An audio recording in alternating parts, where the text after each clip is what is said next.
que, em virtude do trabalho na Assembleia, eu tenho evitado sair de São Paulo, tenho utilizado o máximo possível essas ferramentas tecnológicas, muito embora eu não seja muito boa nisso.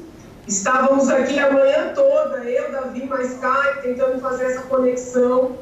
Então, quero explicar que não estou aí porque eu tenho dado assim, muita preferência a ficar interna na LESP, cuidando da parte jurídica, analisando os PLs, tentando auxiliar os colegas com os meus conhecimentos, que eu acho que essa é a minha maior contribuição. Voltou? Voltou? Deu uma quebrada aqui. Voltou? Pronto, tá bom. Então, eu queria dizer primeiro que eu ainda não tenho a honra de conhecer Sergipe e tenho um carinho muito grande por Sergipe, mesmo não conhecendo, por ser a terra de Tobias Barretos, né? Eu sou uma apaixonada por Tobias, acredito que é um dos pensadores mais importantes no nosso país e muito pouco reconhecido, apesar de toda a colaboração acadêmica, filosófica, intelectual que ele nos deu. Esse tema do nosso seminário, ele é muito importante e ele é um tema que nunca perde a sua atualidade, haja vista as tentativas reiteradas de alargarem-se as circunstâncias em que o aborto ou a interrupção da gravidez é autorizada no nosso país. Então, para ser muito honesta e transparente, deixa eu ver aqui o tempo, porque eu falo demais, para ser muito honesta e transparente com os senhores, eu preciso deixar claro que a minha abordagem não é uma abordagem de raiz religiosa, tá? Nada do que eu falo, escrevo e defendo com relação ao aborto tem a ver com posicionamentos religiosos, muito embora eu respeite e tenha até um curso e uma tese tratando da importância da liberdade religiosa e do direito que numa democracia, numa verdadeira república, os religiosos têm de participar do debate, né, do debate público. Então, o argumento religioso, ele é válido, ele é respeitável, ele é importante, porém, eu entendo que nós temos que enfrentar essa questão sob o ponto de vista jurídico, até porque prevalece no nosso país infelizmente, né, um preconceito que é considerado politicamente correto. Que preconceito é esse? Justamente com relação aos religiosos. Então, há muitos anos que eu participo dessas discussões e é muito comum o interlocutor, né, aquela pessoa que vem debater com você, dizer assim: eu compreendo o seu ponto de vista, afinal de contas você é religioso ou você é religiosa.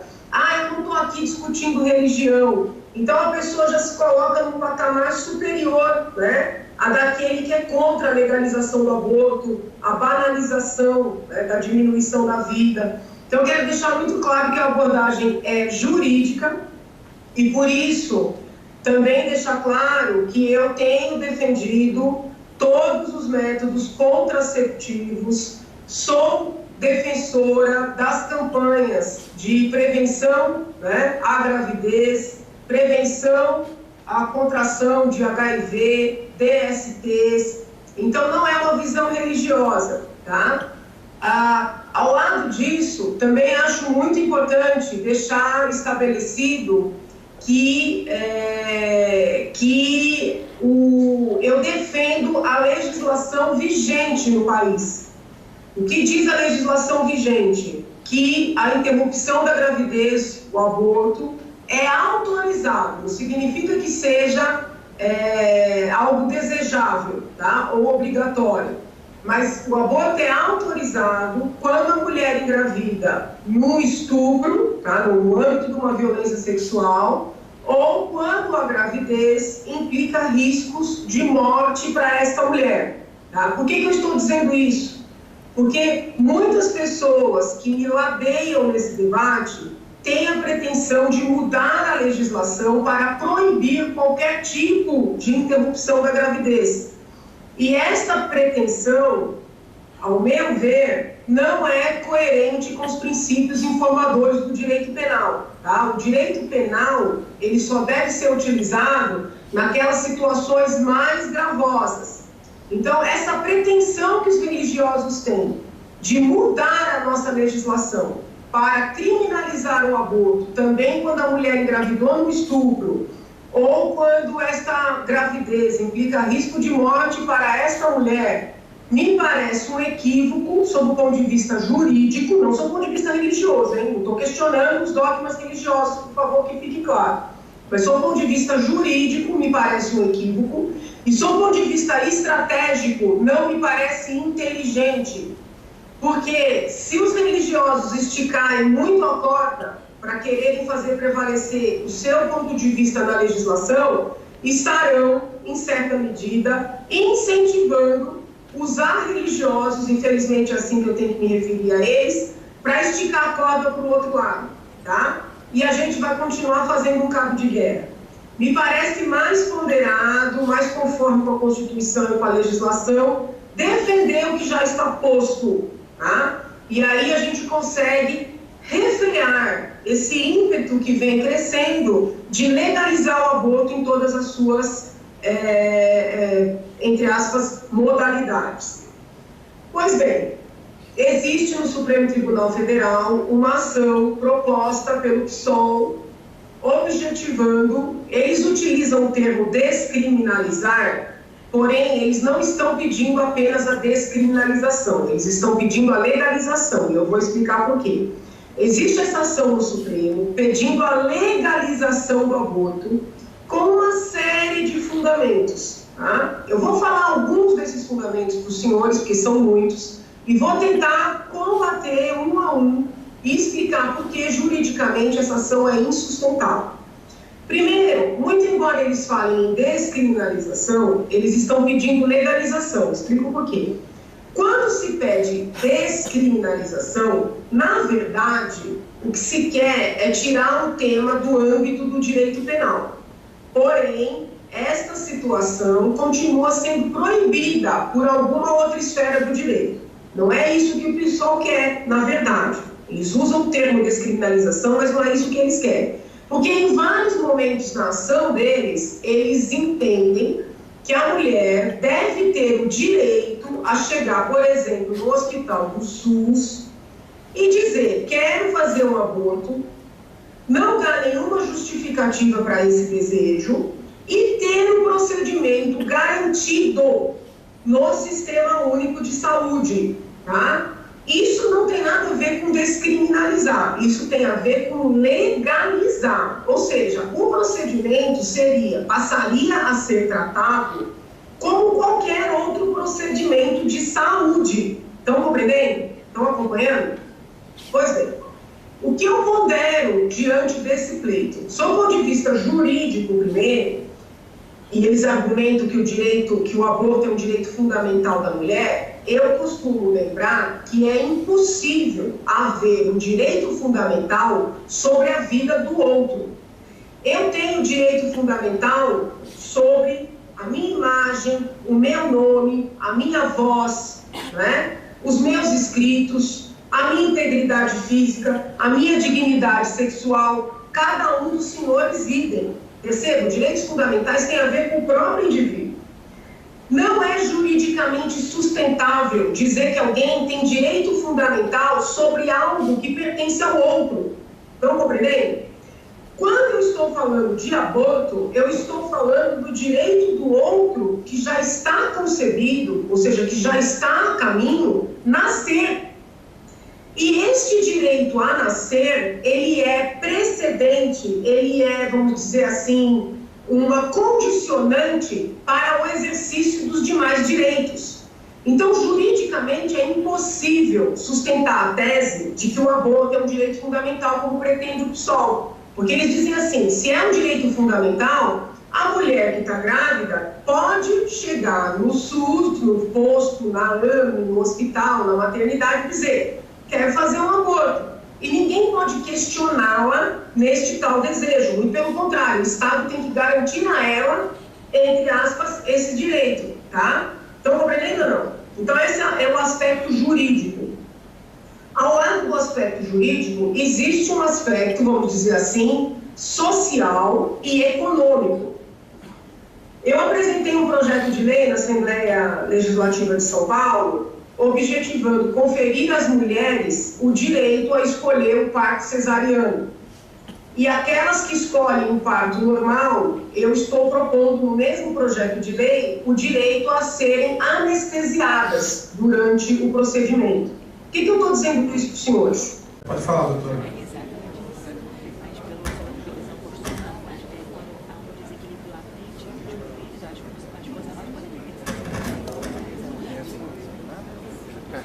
Já estamos vendo. Só o... Liguei e desliguei aqui o último. Pronto. Tranquilo. Vamos lá. Vamos lá. Tá dando para ouvir agora? Tudo ok. Vamos continuar. Eu vi o André aí. Oi, André. Oi, Jana. Tudo bem? E o doutor Rafael também tá aí, né? Isso. Ei, gente boa. Ótimo. Que bom.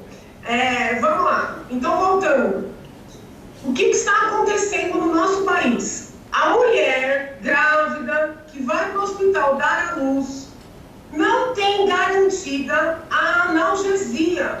Ela não tem garantida a analgesia, porque faltam profissionais. Muitas vezes essa mulher não consegue fazer o parto cesariano pela mentalidade da imposição do parto normal, mas também porque não tem anestesistas disponíveis para poder fazer a analgesia, né?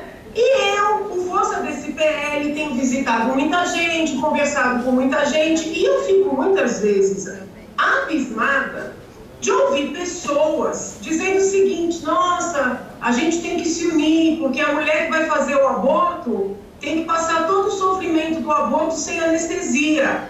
E aí eu digo, é muito triste isso. Estou falando daqueles casos do aborto permitido por lei. É muito triste, temos que pensar nisso, sim, mas temos que pensar também nas mulheres que vão para o hospital, para as maternidades públicas, para darem à luz. E também não têm direito à analgesia, né? Muitas, inclusive, gritam, imploram e não conseguem. Por que eu estou dizendo isso? Porque lá no Supremo Tribunal Federal, na audiência pública, eu disse que nós não poderíamos, para além das questões jurídicas, querer garantir no SUS o direito ao aborto ou à interrupção da gravidez de maneira universal, como o PSOL pretende, quando nós não conseguimos garantir sequer um atendimento digno para as mulheres que vão para os hospitais dar à luz. Estão compreendendo?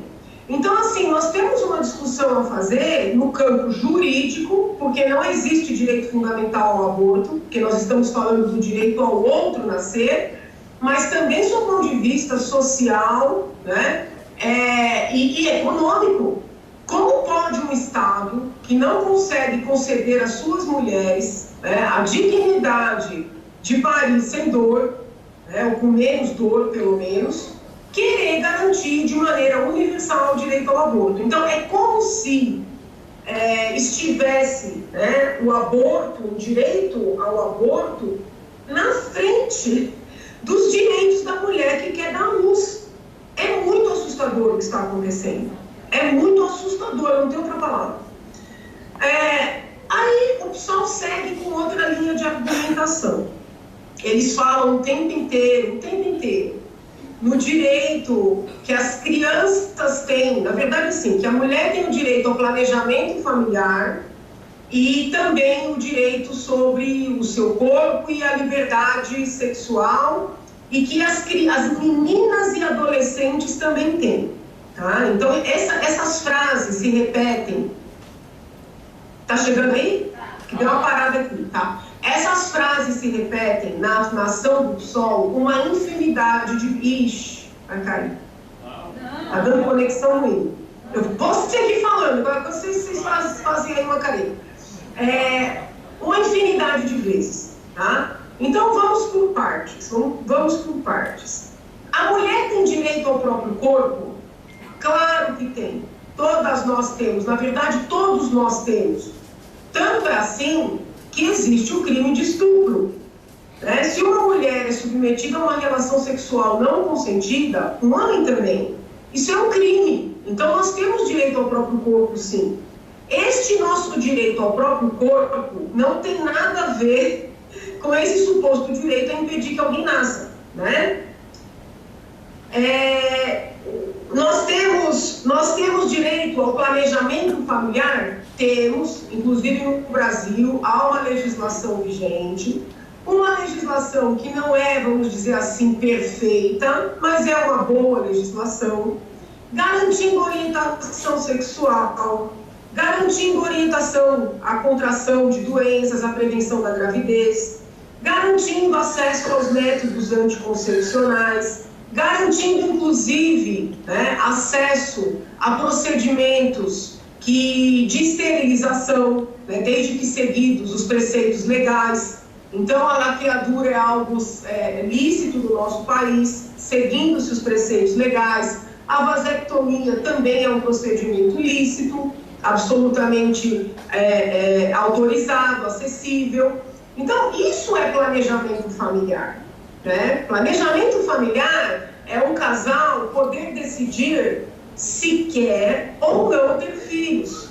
E, em querendo, quantos filhos quer ter? Planejamento familiar não tem nada a ver com aborto. Muito pelo contrário, né? Nada a ver com aborto. Entretanto, utiliza-se essa terminologia do planejamento familiar como se fosse assim, um eufemismo do aborto.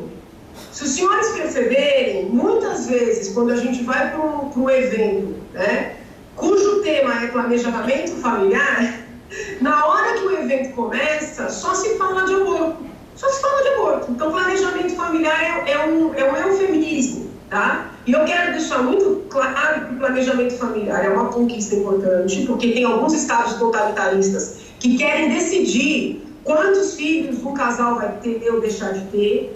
Na China, né, por anos a fio, houve essa determinação estatal, com penalidades absurdas, pena de morte para as crianças, né, a verdade é essa. Então, assim, ninguém aqui está defendendo totalitarismo estatal de intervenção do Estado na vida do indivíduo. Né? Por isso que é importante ter o direito ao planejamento familiar, mas isso não tem nada a ver com aborto. Tá? Então, o PSOL também erra nas suas argumentações referentes, quando eles alegam, por exemplo, que no Brasil não existe o direito ao planejamento familiar. Existe um erro ou uma má-fé, ouso dizer até uma má-fé mais grave, quando o PSOL recorre às meninas e adolescentes para querer justificar a legalização do aborto. Eu não sei se todos os senhores leram a inicial do PSOL, dessa ação que está no Supremo. Eu acho que seria importante ler, porque é um conjunto de absurdos tal que eu acho que os senhores terão mais argumentos para poderem, vamos dizer assim, multiplicar esse nosso encontro nos seus ambientes, né, de estudo e de trabalho. Eles dizem assim: a gravidez na infância e na adolescência é uma realidade no nosso país. Esta gravidez rouba a infância das nossas meninas. Existem pesquisas mostrando que as meninas têm que assumir incumbências, deveres domésticos antes do tempo, em função dessa gravidez na adolescência. Isso é verdade, hein? Os dados mostram que essas meninas abandonam a escola por terem engravidado. Isso também é verdade. Porém, no lugar de eles quererem fazer um trabalho para integrar essas meninas, e meninos, viu? Porque a gravidez na adolescência não é uma questão só da mulher, não, é uma questão do homem também. Ao invés de quererem desenvolver um trabalho preventivo com essas crianças e adolescentes, porque eles citam casos concretos de meninas grávidas aos 10 anos, tá muito tempo? Não entendi.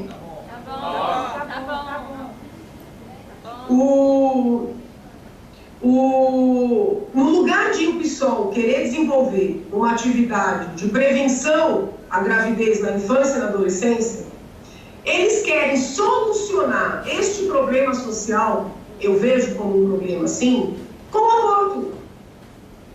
Então, no lugar de dizer o seguinte: olha, sexo não é para criança e para adolescente, sexo é para adulto. Nós temos que orientar essas crianças a atrasarem ao máximo o início da vida sexual, se iniciarem essa vida sexual ainda na adolescência, a se valerem de métodos contraceptivos. O principal é o preservativo, porque além da gravidez, previne DST, previne AIDS. No lugar do PSOL propor algo neste nível, porque eu não vejo o PSOL falando nesse tipo de campanha, eles querem solucionar o problema da gravidez na infância e na adolescência com o aborto. Então, até aqui é uma questão, vamos dizer assim, política, social que nós estamos debatendo. Mas tem uma fraude, uma falsidade, um subterfúgio jurídico que na inicial não se fala. Eu não sei quais dos senhores, né, doutor André, eu sei que é magistrado, se formou comigo, mas eu não sei se o procurador está aí, doutor José está aí, doutor José Roberto, não é isso? Ele está aí, não? Não, mande um abraço para ele. Eu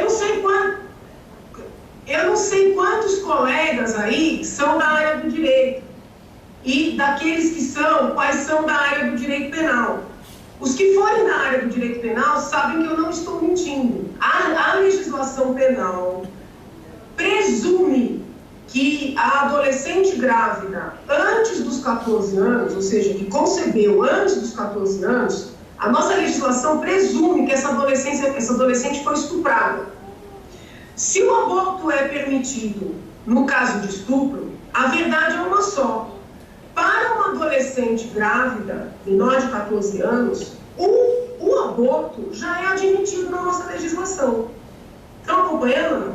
Então, o PSOL entra com uma ação pedindo a legalização total do aborto em prol das crianças e adolescentes grávidas, quando qualquer advogado minimamente conhecedor do direito penal sabe muito bem que, nestes casos, o aborto já é autorizado, tolerado, admitido. Utilizem o verbo que quiserem, né, a terminologia que quiserem, mas já é possível fazer.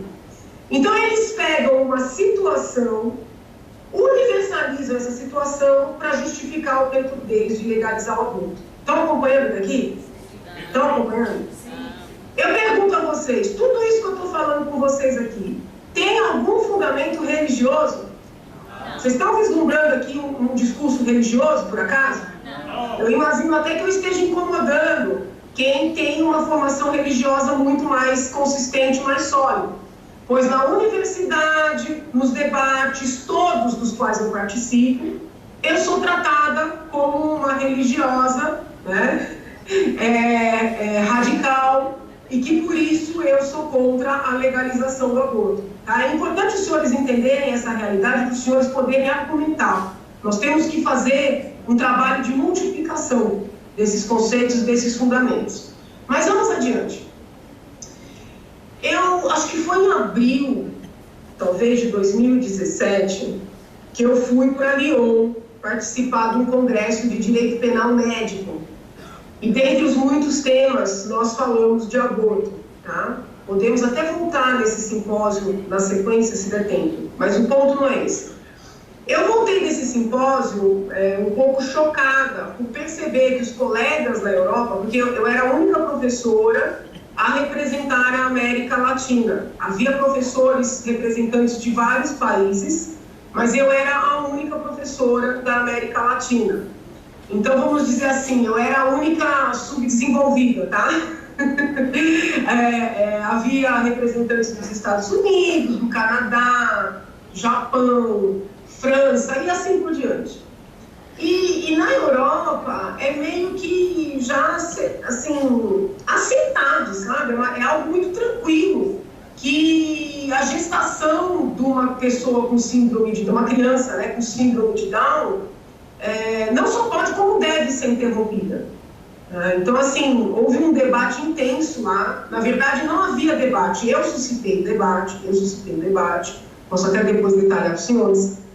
E, num determinado momento, um colega, que eu acho que era espanhol, levantou e falou assim: eu entendo a senhora ter essa posição. Vejam, uma posição contrária à obrigatoriedade, ou quase obrigatoriedade, para uma pessoa grávida de uma criança com Down interromper essa gravidez. Porque os países da América Latina são muito católicos, são muito cristãos, então a explicação está aí, né? Então, essa estigmatização é algo que acontece não só no Brasil. Eu tentei explicar que não era nada disso, não sei se consegui, mas o ponto é o seguinte: eu voltei desse congresso e fui convidada para um evento.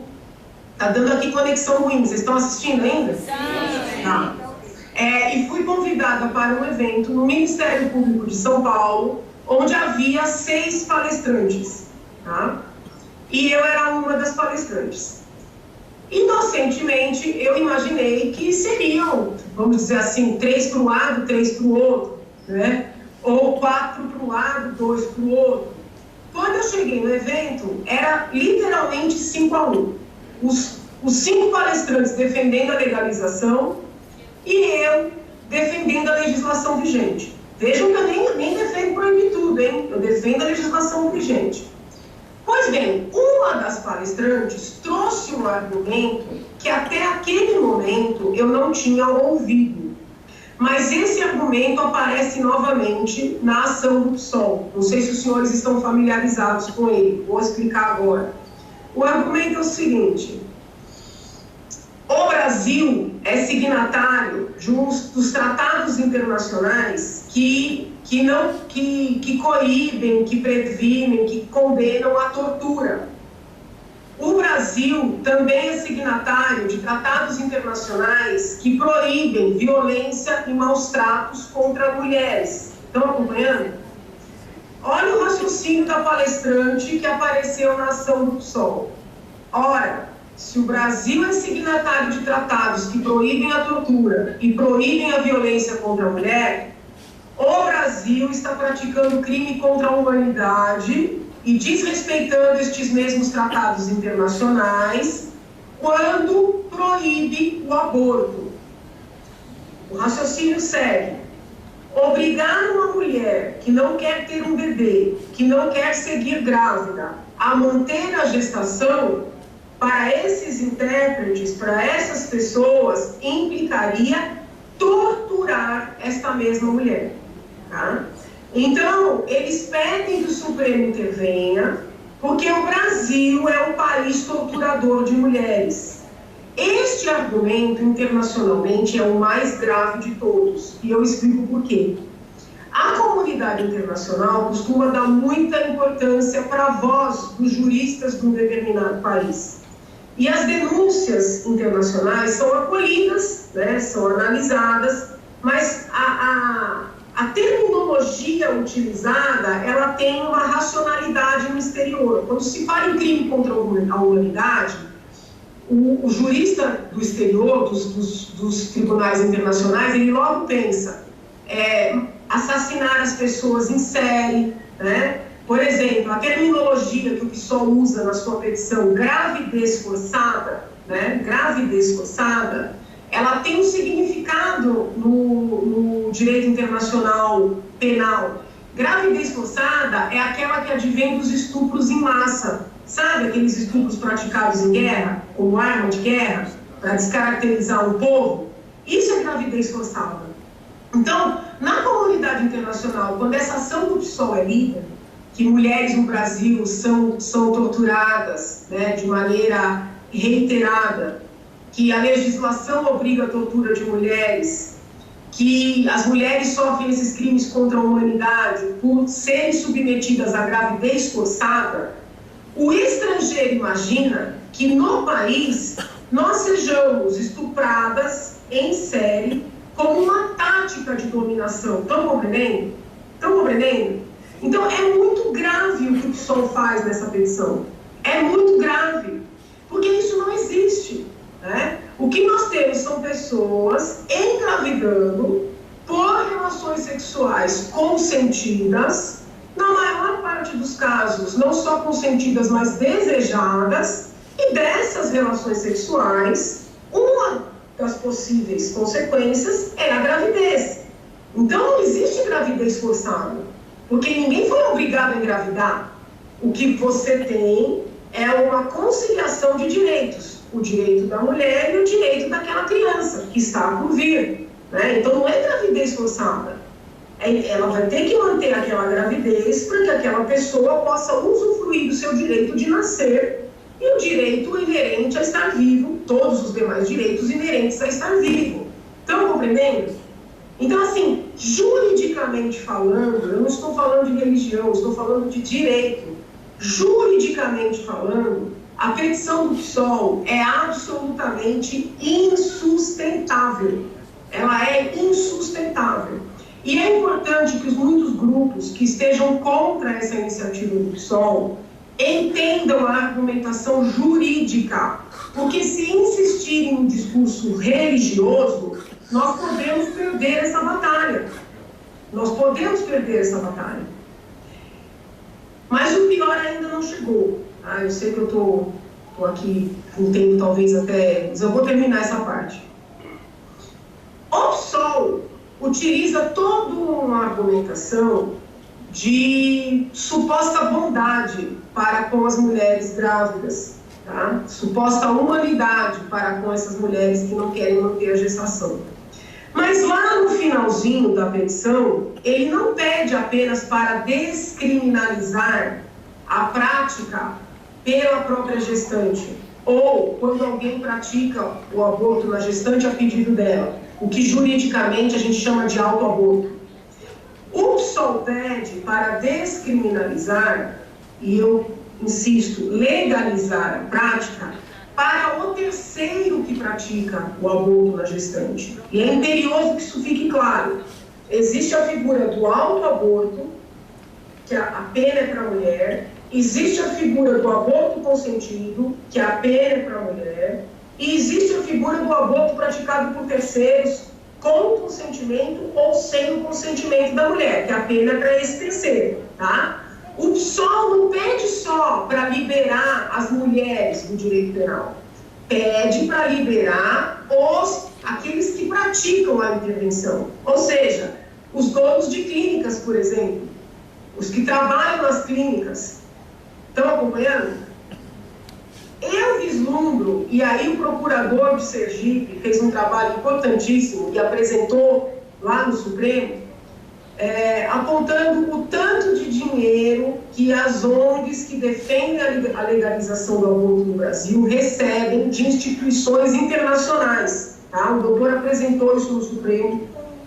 Ao lado da apresentação do doutor Rafael Câmara, eu acredito que a do procurador de Sergipe tenha sido, se não a mais, uma das mais importantes. Eu destaco essas duas apresentações. O doutor demonstrou que tem instituições internacionais, organizações internacionais, mandando dinheiro em quantidade significativa para as ONGs brasileiras que defendem a legalização. Por que eu estou frisando isso?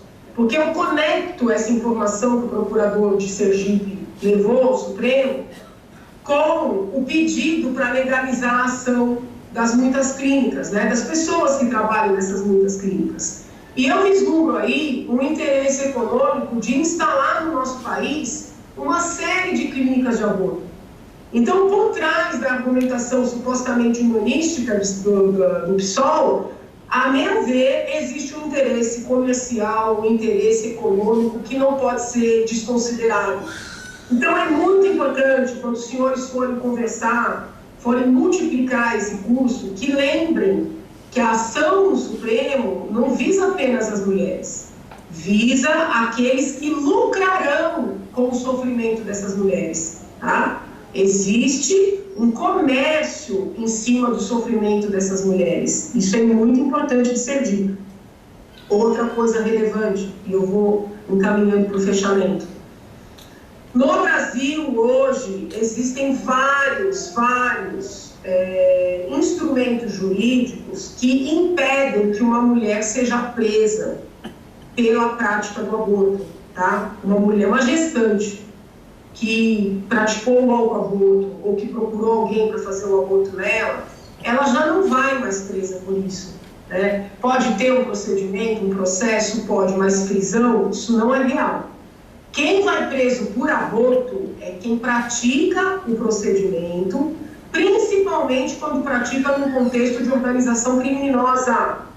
Então, houve um habeas corpus no Supremo Tribunal Federal, concedido a uma mulher que estava presa, E muita gente, por ver que a presa era uma mulher, acha que essa mulher era uma gestante, mas ela não era uma gestante, ela era uma dona de clínica, que estava presa pela prática de aborto num contexto de organização criminosa. Estão entendendo?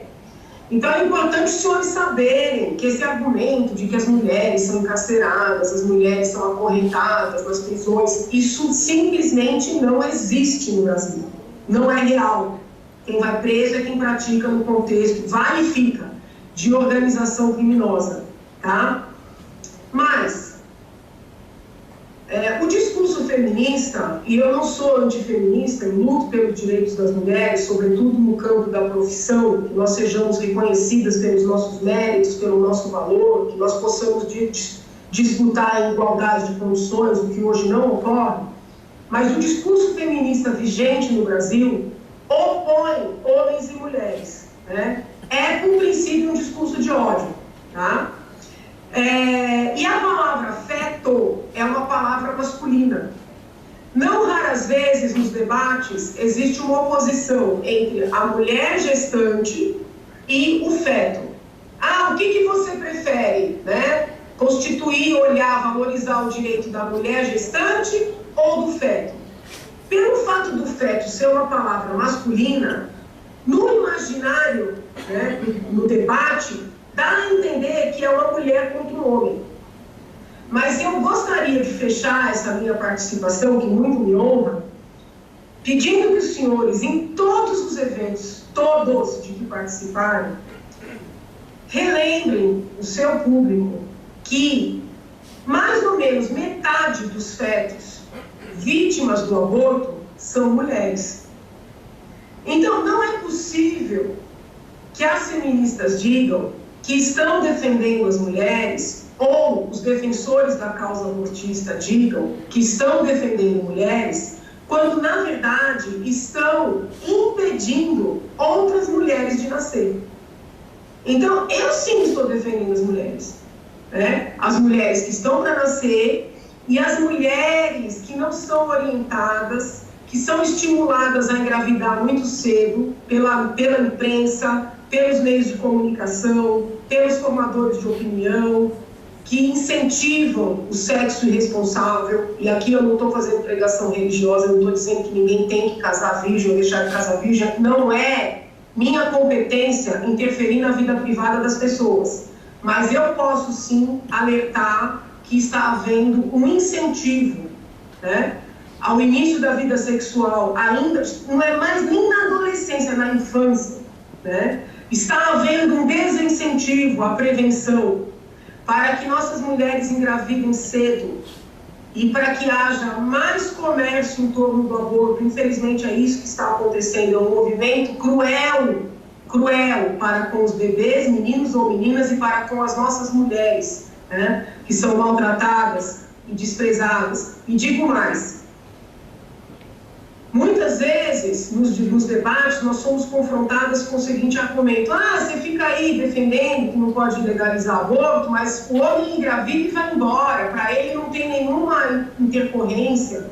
O erro primeiro está aí, né? Porque um homem que engravida uma mulher e não assume é um sem vergonha, tá? É um homem que não merece ser considerado como tal, porque não é necessário, vou aqui dizer, na minha concepção, você casar, você constituir um lar, mas um homem que é homem não abandona um filho ou uma filha, e não deixa a mulher numa situação de desgraça para ela ter que procurar um caminho extremo como esse, tá? Então, vamos também chamar os homens à responsabilidade. Mas por que eu estou falando isso? Porque eles me constrangem, né? Me colocam em conflito com esse argumento, dizendo o seguinte: tem que legalizar porque os homens já abandonam. Então, primeiro, o errado é os homens abandonarem. Porém, se legalizar, pessoal, sabe o que vai acontecer? Os homens vão abandonar mais. Vai ser mais simples. Porque hoje existe, assim, no mínimo um constrangimento, um certo tabu, uma certa preocupação em torno do aborto, porque é ilegal, é crime, né? A pessoa que dá dinheiro para uma mulher abortar, ela é partícipe, ela pode ser processada criminalmente. O noivo, o namorado que acompanha na clínica pode também ser processado. Então, existe, assim, um pequeno freio. Estão compreendendo?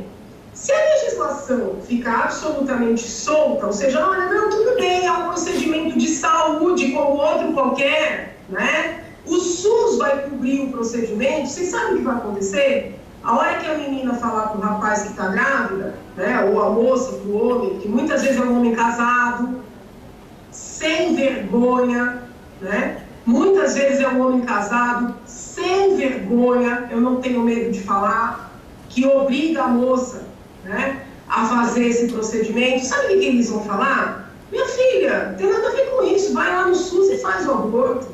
É permitido. Então, o descompromisso destes homens, né, será muito maior. A argumentação para que eles assumam o que eles fizeram, né, será muito mais difícil. Então, eu não consigo ver em que medida a causa abortista beneficia as mulheres. Eu não consigo ver. E eu sou uma pessoa que ouve, que considera a argumentação, que reflete. Esta causa é uma causa contra as mulheres, acredito. É uma causa contra as mulheres. Nós precisamos nos unir para defender o direito das outras pessoas nascerem, inclusive das mulheres. O direito das mulheres serem orientadas e falar de maneira mais clara para as nossas meninas e adolescentes que sexo é coisa para adulto.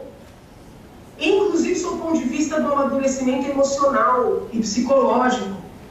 Estou vendo que só tem gente grande aí, eu posso falar. Os muitos suicídios, eu sei que a ministra Damares esteve aí, eu já falei pessoalmente com ela sobre isso. Muitos os suicídios de jovens, rapazes, adolescentes, se dá por um envolvimento emocional. A gente sempre olha o outro lado, né? A menina tenta desmanchar e o menino comete algum tipo de violência. Mas também tem o caso da menina abandonar, o rapazinho muito jovem se envolveu e esse rapazinho não aguentar e dar cabo da própria vida. Eu conheço vários casos.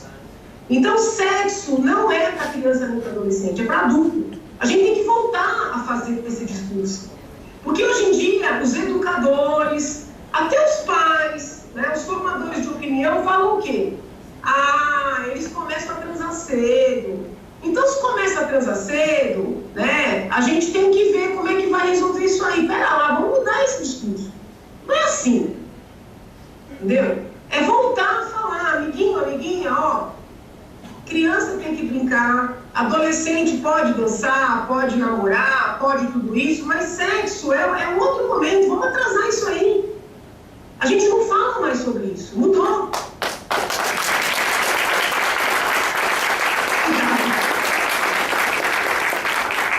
Obrigada. Então, o que tem me preocupado muito é o discurso de incentivo. Né? Ontem mesmo eu fui participar de uma entrevista e a plateia era toda de uma linha muito diferente da minha. Até fiquei surpresa, porque não convidaram, acho que não convidaram ninguém que pensava como eu. E aí se falou de drogas, se falou de aborto, se falou de álcool. E as pessoas tentam sempre colar na gente, né, aquela pecha de moralista, de alguém que quer intervir na vida do outro. E eu fiz a seguinte ponderação que faço aqui também. Será que um educador, né, um orientador, que diz para os seus alunos, em tenra idade, que eles têm direito a beberem até cair, que eles têm direito individual a se drogarem, que eles têm direito a fazerem sexo, né, de maneira absolutamente irresponsável, desprotegida, e depois abortarem. Será que esse educador quer o bem desse jovem? Será que quer? Né? Por óbvio, eu não estou defendendo aquele educador que quer impor a sua visão, né, que faz um discurso opressivo, que o adolescente, a adolescente não se sente confortável para dividir suas dúvidas. Não é isso. Mas eu gostaria que nós começássemos a questionar até que ponto o discurso que impera no nosso país é um discurso que quer preservar os jovens, é um discurso que quer preservar as mulheres, ou é um discurso que usa esses grupos para se constituir no poder, inclusive no poder econômico. Tá? É essa a pergunta que eu deixo para vocês, colegas. Não sei quantas palestras aí, quantos blocos ainda vêm. Desejo de coração que esse encontro siga muito harmônico. Eu atrapalhei o coffee break de vocês, agora já vai me juntar com o almoço. e deixo o meu carinho, meu abraço, meu agradecimento a todos vocês, tá? E um pedido de que nós nos unamos, né? Nesse movimento, não quero usar a palavra luta, nesse movimento de resgate de um discurso que visa efetivamente encaminhar os nossos jovens, tá? Encaminhar os nossos jovens para que eles tenham liberdade de reflexão, né? Porque jovem que está sob efeito de álcool, de droga, não tem essa liberdade, para que nossos meninos e meninas voltem a recuperar o poder sobre os seus próprios corpos, porque um baile funk completamente alterado, né, por substâncias outras, muitas vezes eles fazem sexo sem saber até que estão fazendo, só ficam sabendo depois. Essas festas vão privar nas universidades também. Então, assim, o meu desejo, mais do que impor as minhas convicções, é de que nós possamos, pelo menos, voltar a falar sobre isso, tá? Eu não sei exatamente qual é o público de vocês, se todo o público é religioso, se todo o público religioso é de uma única religião, mas eu peço de maneira muito democrática que procurem, eu vou usar uma palavra que não é muito boa, mas talvez não ocorre outra, se misturar mais, sabe?